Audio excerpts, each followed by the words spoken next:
Shalom Bapak Ibu yang dikasihi Tuhan, Bapak Ibu pecinta life study. Kembali kita akan belajar bersama-sama di dalam kehidupan kita sebagai orang Kristen. Siapapun yang berhenti belajar akan berhenti bertumbuh. Mari kita berdoa. Allah Bapa kami di dalam surga, kami bersyukur Tuhan buka kesempatan buat kami semua untuk belajar daripada firman Tuhan. Kiranya percakapan pada pagi hari ini tidak akan menjadi sia-sia, karena Tuhan yang campur tangan di dalamnya, membuka pengertian kami dan membuat kami lebih mengasihi Tuhan. Terima kasih Bapa, di dalam nama Tuhan Yesus Kristus kami berdoa dan mengucap syukur. Amin. Nah Bapak Ibu yang dikasihi oleh Tuhan, pada kesempatan ini kita akan belajar dari peristiwa Paskah. Paskah di dalam arti yang sebenarnya yaitu Pesak. Di dalam bahasa Inggrisnya berarti Passover atau melewati. Nah, untuk mengerti kata-kata ini kita harus belajar kembali kepada sejarahnya. Dan sejarahnya saya akan ajak Bapak Ibu sekalian untuk melihat dari kitab Keluaran pasal 12. Keluaran pasal 12 ayat 21. Firman Tuhan berkata demikian. Lalu Musa memanggil semua tua-tua Israel serta berkata kepada mereka, "Pergilah, ambillah kambing domba untuk kaummu dan sembelihlah anak domba Paskah." Nah, kata-kata pertama ini anak domba Paskah ada di dalam Keluaran pasal 12 ayat 21. Apa yang dimaksudkan dengan Passover itu tadi? Kita tahu bahwa Raja Firaun setelah ditimpa tulah sampai ke-9, dia tetap berkeras untuk tidak membiarkan bangsa Israel keluar dari perbudakan di tanah Mesir. Sehingga akhirnya Allah mengambil atau menurunkan tulah yang ke-10. Tulah yang ke-10 yaitu matinya anak-anak sulung bangsa Mesir di tanah Mesir. Bukan hanya anak-anak manusia saja yang dipukul oleh Tuhan, tetapi juga anak-anak dari hewan yang sulung juga sama mati karena Allah begitu murka. Dan menjadikan peristiwa ini membuat Firaun membiarkan bangsa Israel itu keluar dari tanah Mesir. Nah, sejak peristiwa itulah orang-orang Ibrani yang disebut kemudian sebagai orang Israel setiap tahun merayakan Paskah, dan Paskah ini dirayakan di dalam musim semi yang kurang lebih kalau sekarang ini dikatakan dekat-dekat hari Jumat Agung dan hari Paskah itu sendiri. Nah, peristiwa ini sudah terjadi tahun 1445 sebelum Masehi. Jadi kalau mau dihitung mulai dari sekarang itu sudah mungkin lebih dari 3000 tahun. Setiap tahun bangsa Israel melakukan peringatan hari Paskah. Demikian juga dengan kita orang-orang Kristen sekarang ini memperingati hari Paskah sebagai hari keluarnya bangsa Israel keluar dari Mesir. Dan kalau sekarang di zaman Perjanjian Baru, Paskah itu berarti hari bangkitnya Tuhan Yesus Kristus. Nah, saya ingin mengajak Bapak Ibu sekalian untuk kembali kepada peristiwa pada malam hari itu. Jadi peristiwa pada malam hari itu terdengarlah teriakan tangisan-tangisan di antara bangsa Mesir. Karena yang dipukul mati anak sulungnya adalah orang-orang Mesir. Dan Allah justru meluputkan seluruh anak-anak sulung dari bangsa Israel karena malaikat Tuhan pada malam itu melihat tanda darah, yaitu dari domba Paskah yang disembelih, darahnya itu dileletkan pada ambang pintu atas, kiri dan kanan. Kalau sekarang kita kenal itu sebagai kusen daripada pintu. Sehingga malaikat Tuhan itu melewati rumah-rumah bangsa Israel dan anak-anak sulung bangsa Israel selamat. Nah, setelah anak domba Paskah ini disembelih, diolah, dimakan. Mereka harus memakannya secara buru-buru dengan pakaian yang berikat pinggang, dengan kaki yang berkasut, dengan membawa tongkat, karena setelah selesai makan, mereka keluar dari tanah Mesir, bebas sebagai orang yang betul-betul merdeka, dibebaskan dari perbudakan di Mesir.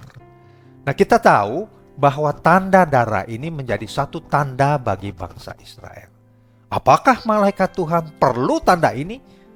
Apakah malaikat Tuhan itu tidak tahu manakah rumah daripada orang Mesir dan rumah daripada bangsa Israel? Ini bukan berbicara tentang Tuhan tidak tahu. Tetapi peristiwa ini ada pelajarannya.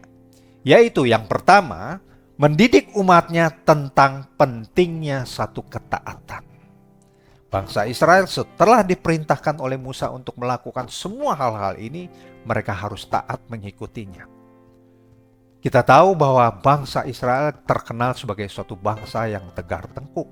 Dan nanti pada peristiwa-peristiwa setelah mereka keluar dari Mesir, banyak terjadi bersungut-sungut dan pemberontakan terhadap Allah. Nah, yang kedua yaitu penebusan dengan darah. Jadi penebusan dengan darah ini mempersiapkan bagi anak domba Allah yang sekian abad kemudian, yaitu merujuk kepada Tuhan Yesus Kristus.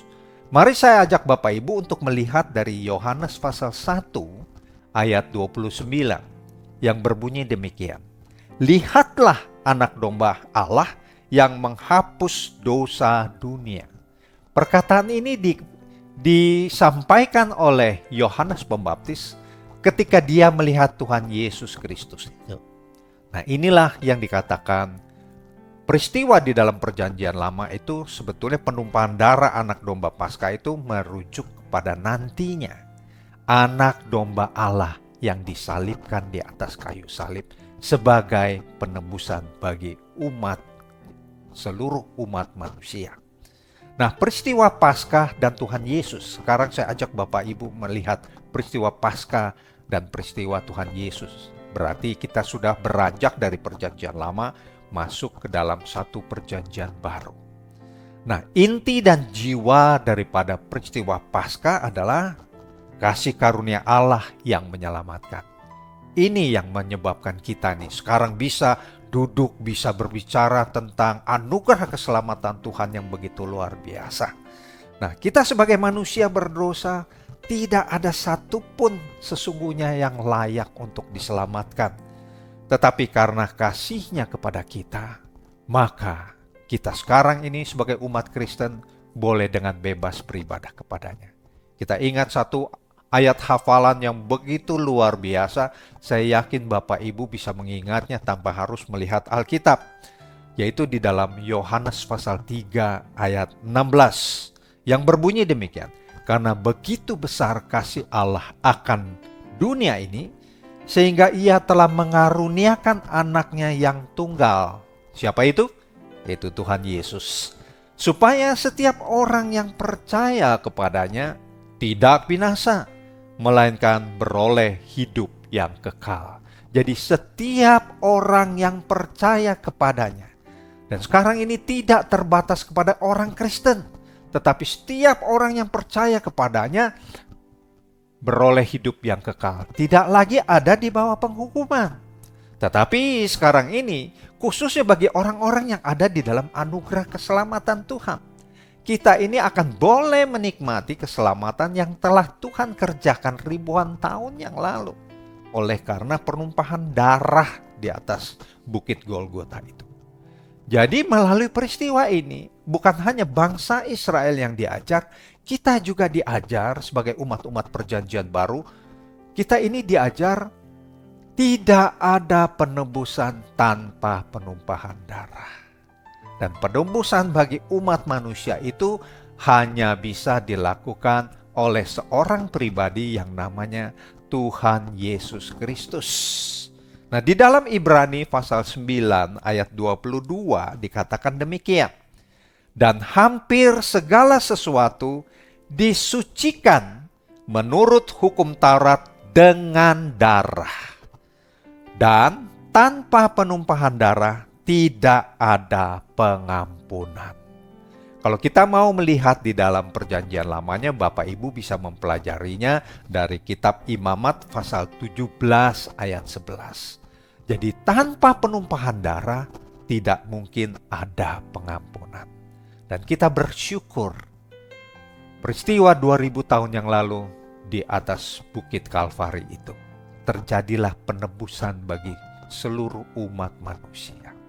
Dan penebusan ini Tuhan Yesus nggak nunggu sampai umat manusia itu menjadi kenal kepada Tuhan atau menjadi sekutu daripada Tuhan.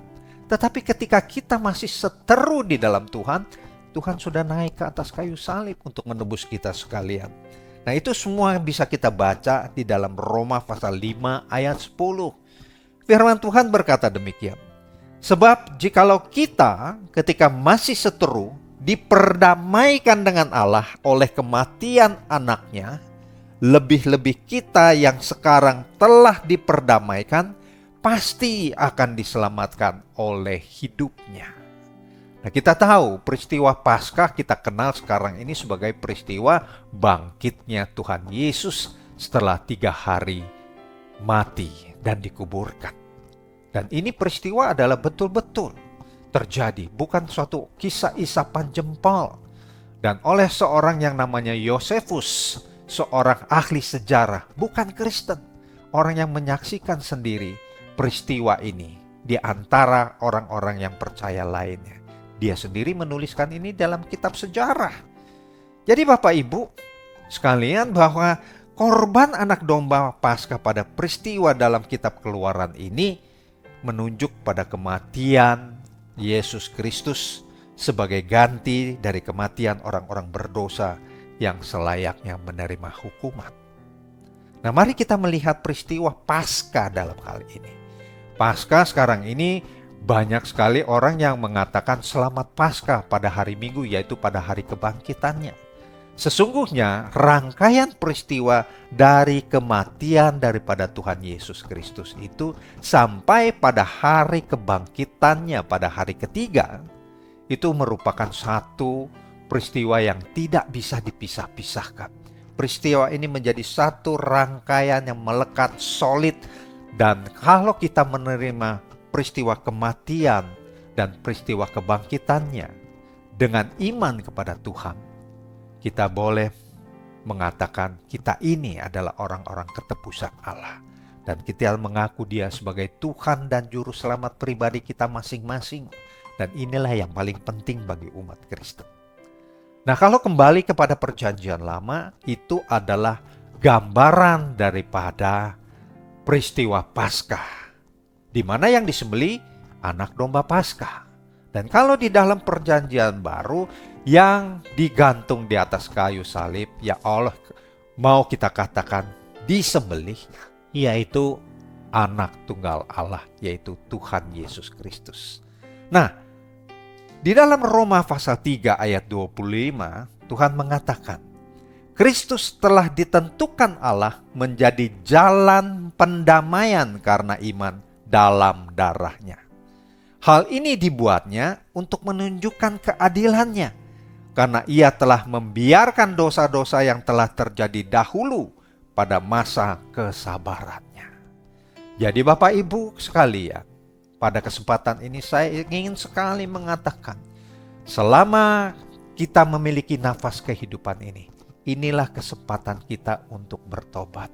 Inilah kesempatan kita untuk mengaku bahwa penebusan Tuhan Yesus Kristus pada waktu itu juga buat Bapak Ibu dan juga buat saya, manusia-manusia berdosa ini. Jadi peristiwa Paskah yang akan kita rayakan bersama-sama ini ada salah satu rangkaian peristiwa dari pembantaian kepada Tuhan Yesus Kristus. Satu malam-malaman itu Tuhan Yesus itu disiksa dan sudah mencurahkan darahnya karena cambuk yang bermata besi itu merobek-robek tubuhnya, dan darah sudah mengalir di sana. Sampai kepada satu puncaknya, Tuhan Yesus dinaikkan ke atas kayu salib, dipakukan mati bagi saudara dan juga bagi saya. Jadi peristiwa kebangkitan Tuhan Yesus Kristus itu yang membuat iman percaya kita ini sekarang tidak menjadi sia-sia. Karena tanpa kebangkitan daripada Tuhan, semua iman percaya orang Kristen ini akan menjadi sia-sia. Nah, saya sekali lagi ingin mengatakan, melalui peristiwa Paskah ini mengingatkan kita kembali akan betapa pentingnya kita mengakui korban Kristus Yesus di atas kayu salib. Dan tidak ada penebusan tanpa penumpahan darah. Kita ingat di dalam perjamuan Tuhan di dalam setiap bulan yang kita lakukan. Bukankah cawan yang kita pegang ini berisi darah Kristus dan kita menerimanya sebagai lambang darah Kristus. Kita imaninya ini karena sebagai penebusan bagi banyak orang. Termasuk Bapak Ibu dan saya sendiri. Nah, Bapak Ibu sekalian, ketika kita telah membaca Roma pasal 3 ayat 25 ini, sekarang kita menjadi tahu tidak perlu canggung untuk mengucapkan selamat hari Paskah pada hari Jumat Agungnya, ataupun juga nanti pada hari Paskahnya. Karena ini merupakan satu rangkaian peristiwa yang tidak bisa dipisah-pisahkan. Memang betul, ada beberapa gereja-gereja mainstream itu yang seolah-olah tabu mengucapkan selamat hari Paskah di hari Jumat Agungnya. Karena Jumat Agung itu memang memperingati peristiwa kesengsaraan daripada Tuhan Yesus Kristus. Tapi kalau kita belajar daripada sejarahnya, ini peristiwa tidak bisa dipisahkan. Mulai daripada anak domba Paskah tersembelih, yaitu lambang atau gambaran daripada Tuhan Yesus sebagai anak domba Allah yang dipakukan di atas kayu salib, mencurahkan darahnya untuk penebusan dosa. Nah, inilah merupakan satu rangkaian peristiwa yang mengikat satu dengan yang lain.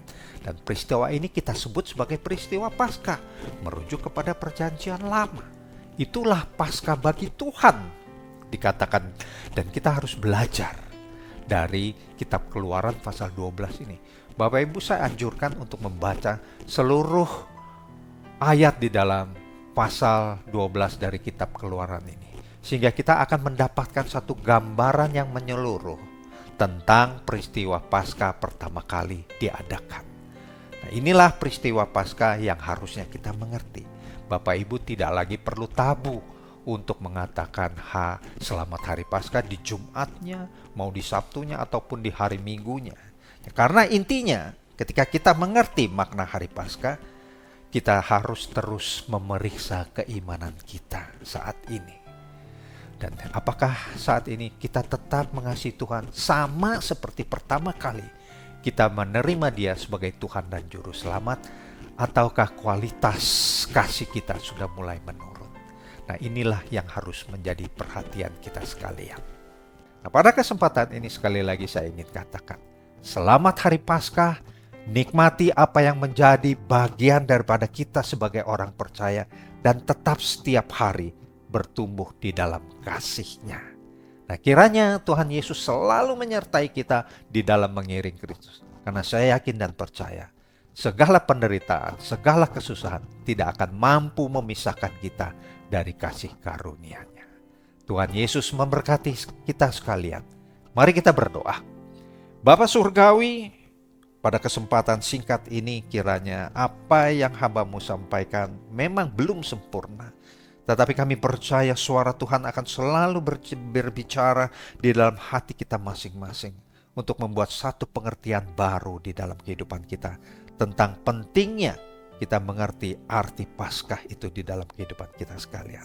Terima kasih ya Tuhan, hanya di dalam nama Tuhan Yesus Kristus kami berdoa dan mengucap syukur. Amin.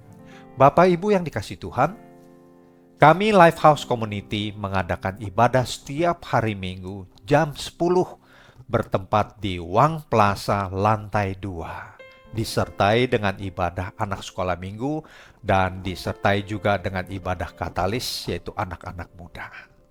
Mereka semua belajar karena mereka tahu orang yang berhenti belajar akan berhenti bertumbuh. Tuhan Yesus memberkati kita sekalian. Amin.